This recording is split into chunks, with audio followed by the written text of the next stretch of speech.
একটু খেয়াল করে দেখ। ম্যাডাম ওই ইফতারিগুলো। আসসালামু আলাইকুম ম্যাডাম। হ্যাঁ, ওয়ালাইকুম আসসালাম। ম্যাডাম আমারে ডাকছিলেন?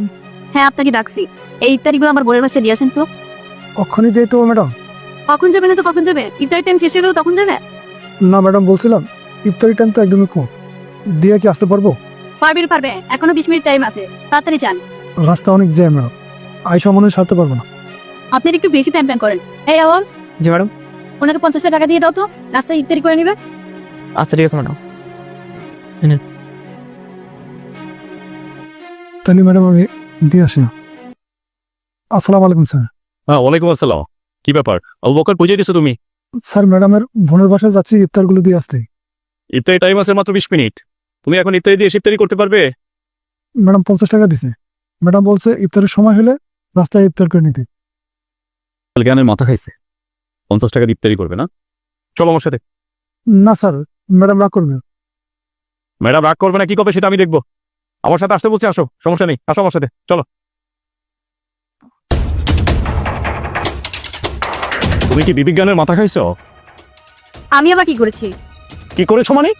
এই যে মানুষটা সারাদিন রোজা রেখেছে, এখন ইফতারি টাইমে তুমি তাকে পাঠাচ্ছ তোমার বোনের বাড়িতে ইফতারি নিয়ে। সে কখনই ইফতারি করবে? কেন? আমি তো ওনাকে 50 টাকা ইফতারির জন্য দিয়ে দিয়েছি, রাস্তায় করে নিবে। মানে 50 টাকা দিয়ে দিয়েছো, সবকিছু উদ্ধার করে ফেলেছো? 50 টাকা দিয়ে না এক গ্লাস শরবত কিনতে পাওয়া যায় না ভালো করে। এই যে মানুষগুলো পেটের ক্ষুধা নিবারণ করার জন্য আমাদের কাছে কাজ করতে আসে, আগে তাদের পেটের ক্ষুধা নিবারণ করো। সারাদিন তো গাদার মতন খাটাও, কাজকর্ম করাও, খাবার টাইমে কি কাজ করাইতে হবে তাদেরকে দিয়ে? একটুকু মনুষ্যত্ব, একটুকু বিবেক কি আমাদের কাছে নাই? মানুষকে মানুষ হিসেবে মূল্যায়ন করো। তোমার নিজের আপনজনকে যেভাবে মূল্যায়ন করো, ঠিক এই মানুষগুলোকে ঠিক একই রকম মূল্যায়ন করো। তোমার যদি বোনের বাড়িতে যদি ইফতারি দেওয়ার ন্যায় দিয়ে থাকতো, আসরের নামাজে আগে কেন পাঠাও নাই? হ্যাঁ, আমি কাজে কমে ব্যস্ত ছিলাম, সেই জন্য পারি নাই। কাজে ব্যস্ত ছিলা তাই পারো নাই, তাহলে ইফতারি পরেই পাঠাইতে তাকে। তাহলে কি আমার বোনেরা ইফতারি করবে না? কেন, তোমার বোনেরা কি গরিব? তারা কি ইফতারি বানায় নাই? তারা কি না খেয়ে থাকবে? ঢাকা শহরে 2টা বাড়ির মালিক, কোন দিক থেকে কম আছে তাদের? এই মানুষগুলো আমাদের জন্য দিন রাত 24 ঘন্টা তোমাদের আমাদের সেবায় কাজ করে যায়। খাতের প্রতি আগে যত্ন নাও, মন থেকে ভালোবাসো, দেখবা তোমার জন্য কি করে।